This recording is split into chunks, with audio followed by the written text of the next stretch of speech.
Society is currently undergoing massive, unprecedented change. Since the launch of ChatGPT 3.5 on November the 30th, 2022, trillions of dollars have been allocated towards AI infrastructure and compute. Huge scientific and mathematical breakthroughs have occurred, and business models as well as long-standing perspectives on work and education have fundamentally changed. But I believe all this disruption will pale in comparison next to the forthcoming revolution in robotics. Robotics is a huge field, and most robots working today look nothing like us. Robotic arms bolted to factory floors, warehouse movers, surgical systems, drones, even a self-driving car is really just a robot with wheels. This video isn't about any of those. It's about humanoids. Robots built in roughly our shape, meant to work in the spaces we already built for ourselves. And specifically, it's about 3 companies building them: Figure AI, Unitree, and 1X Technologies. I've decided to concentrate on these 3 because they've each made recent breakthroughs, and while they're all ultimately trying to reach the same destination, they're each taking different paths to get there. Before talking about them though, I feel it's important to set the stage a bit more and to stress why I strongly think that the robotics revolution will be much more consequential than the large language model epoch that we're currently living in. There are 4 concepts that I'll highlight here, the first of which is labor. Sometimes the best way to predict the future is to understand the past. Throughout the history of human civilization, economic growth has been bound to population growth. More people has meant both more producers and more consumers, and every expansion of the workforce came from somewhere. Birth, migration, conquest, and for most of that history, slavery. Humanoid robots introduced the possibility of increasing economic growth without the need for population growth. Domestic labor, performed in the home, extractive labor, that obtains raw materials from the world, and industrial labor, which transforms raw materials into finished goods, can all be largely automated. Large language models and agentic software have already transformed information work. Humanoid robots could transform physical work, farming, mining, construction, picking and packing, even folding clothes, and much, much more. I'm not even mentioning the myriad of military use cases here. Hence, I believe the wide-scale rollout of humanoid robotics could break the link between economic growth and population growth for the first time in history, but initially only in one direction. Robots add producers to the economy. Whether they ever become consumers in it, nobody knows. In sci-fi, robots are not only frequently shown to be commonplace, but they also can be conscious. Now, I'm not going to delve into the philosophy of this and debate the Gilbert Ryle Ghost in the Machine point and talk about the proverbial maze of consciousness and all the elements that may be required for consciousness to emerge. This is arguably not just a technological but also a theological question. Can humans design, manufacture, and create conscious life? Or is that the sole purview of God? For the purpose of this video, let's just say that we'll need a bigger boat. But there are numerous related topics such as alignment and making sure that robots share our values, which, even if they don't achieve consciousness, are important. The philosopher Sam Harris explains the alignment issue well here. The issue, I mean, this falls under the concern of the so-called alignment problem, right? With once we build super intelligent AI, AI that is more, arguably in many ways we've already built it. I mean, the LLMs we have are superhuman in so many respects, right? I mean, they fail in certain ways that are not human and are subhuman, but for the most part, they're superhuman already. What they're not currently doing is improving themselves by themselves autonomously, so-called recursive self-improvement. Once we have AI that is building the next generation of AI so as to be better and better and better, and we have something like an intelligence explosion, then the question is, have we engineered that explosion in a way that can be durably aligned with our survival, to say nothing of our best interests. And there's a real concern that problem might not even be solvable, right? I mean, like, there are not many examples. This is something that Geoffrey Hinton, one of the patriarchs of this technology, has been saying. So it's not many examples of a less intelligent species living in proximity to a more intelligent species and managing to control it. If we lose the crown that we've held for the last 250,000 years or so as the most intelligent beings on Earth, regardless of whether robots are sentient or not, then this goes much further than economics. And if recursive self-improvement takes place, whereby smarter robots construct even smarter robots that construct even smarter robots, and humanoids quickly outnumber humans, potentially by billions, well then, I don't think I even need to say this, but it'll be a pretty big deal.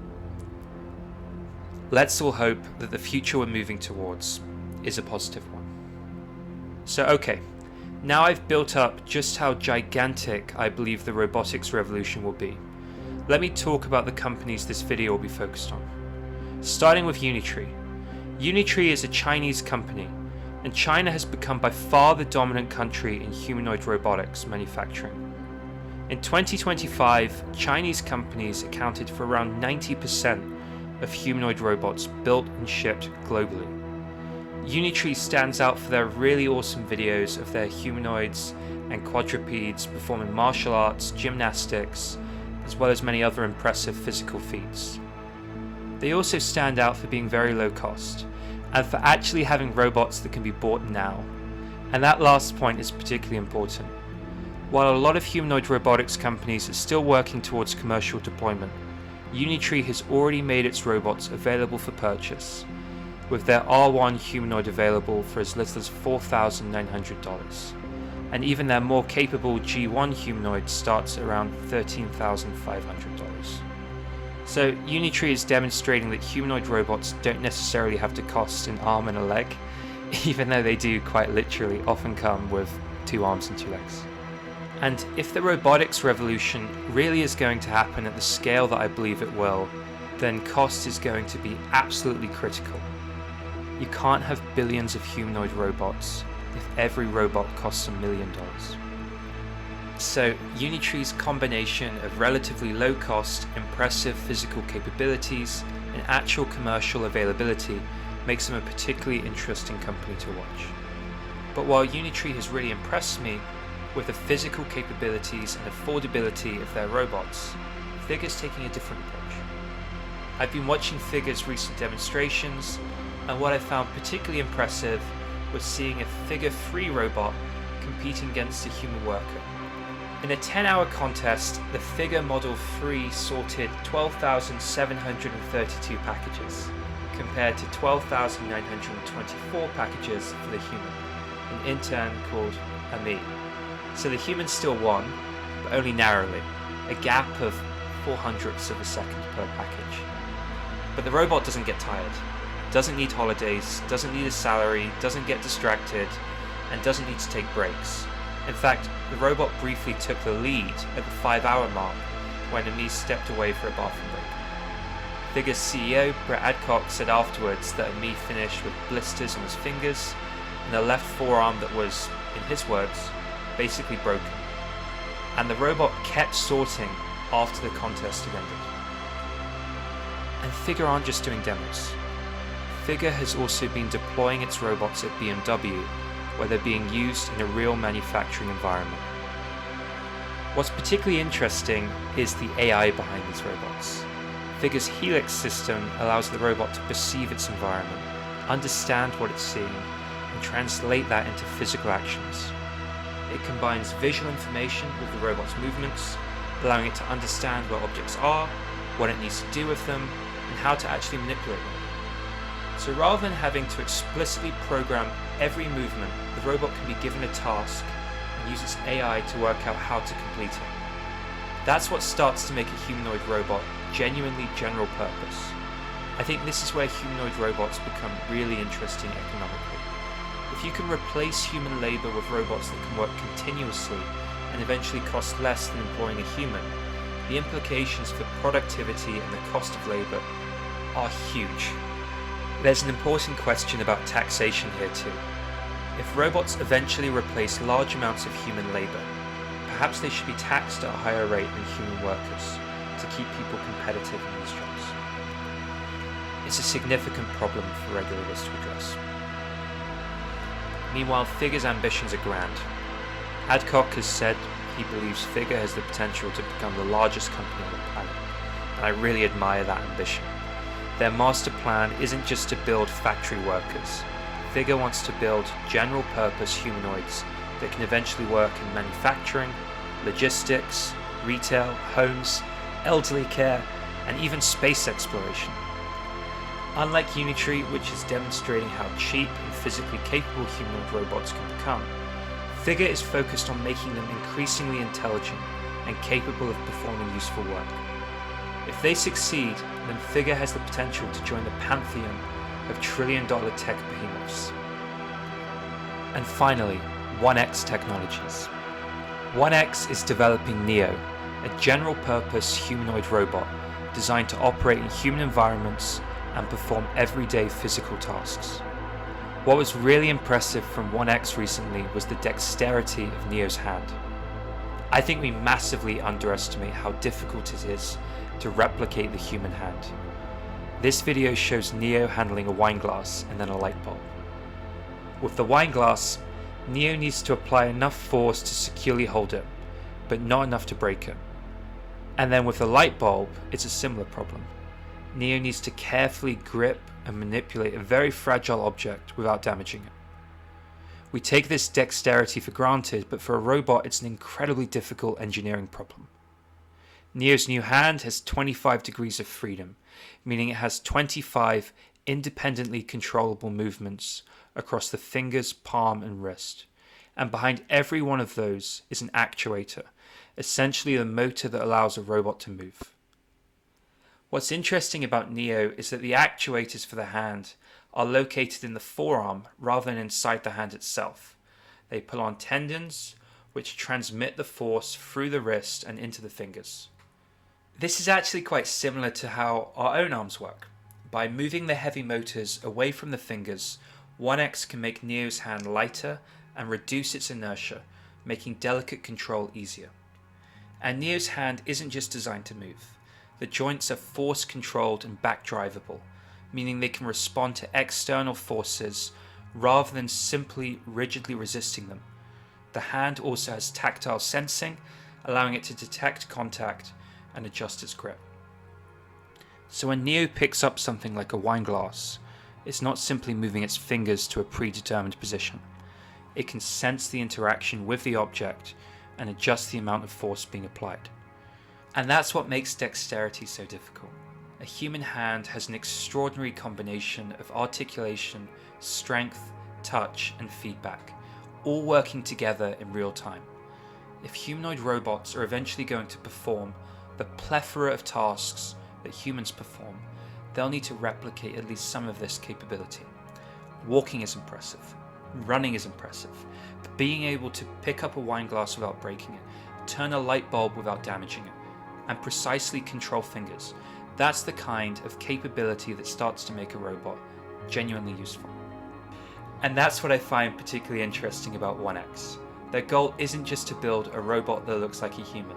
They're trying to reproduce some of the amazing physical capabilities that make the human body so useful, many of which we perform subconsciously.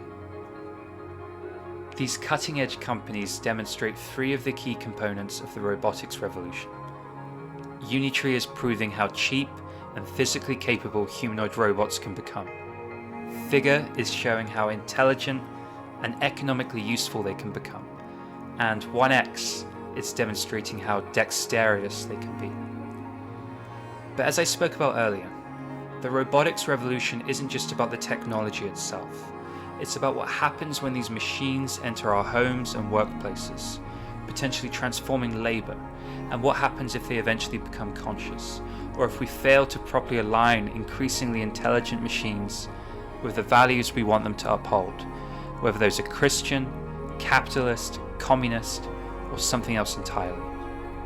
If recursive self-improvement becomes possible, then these implications might become almost impossible to comprehend. And this is why I think the robotics revolution will represent a much more consequential technological paradigm than the one we're currently experiencing with large language models and AI agents.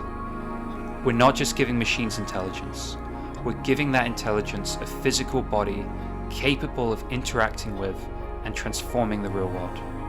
And if these companies and the many others working towards the same goal succeed, the implications for labor, economics, productivity, and ultimately human civilization could be seismic. It's up to us to decide if the robots enhance humanity or eclipse it. Thanks for watching the video. I hope you all enjoyed it. As someone who's been an avid Star Trek fan since the age of about 10, it genuinely feels like every day we're moving closer and closer towards a sci-fi future. I just really hope it's a good one. If you enjoyed this video, it would mean a lot to me if you could like and subscribe if you haven't already. But for now, let me say thank you and goodbye.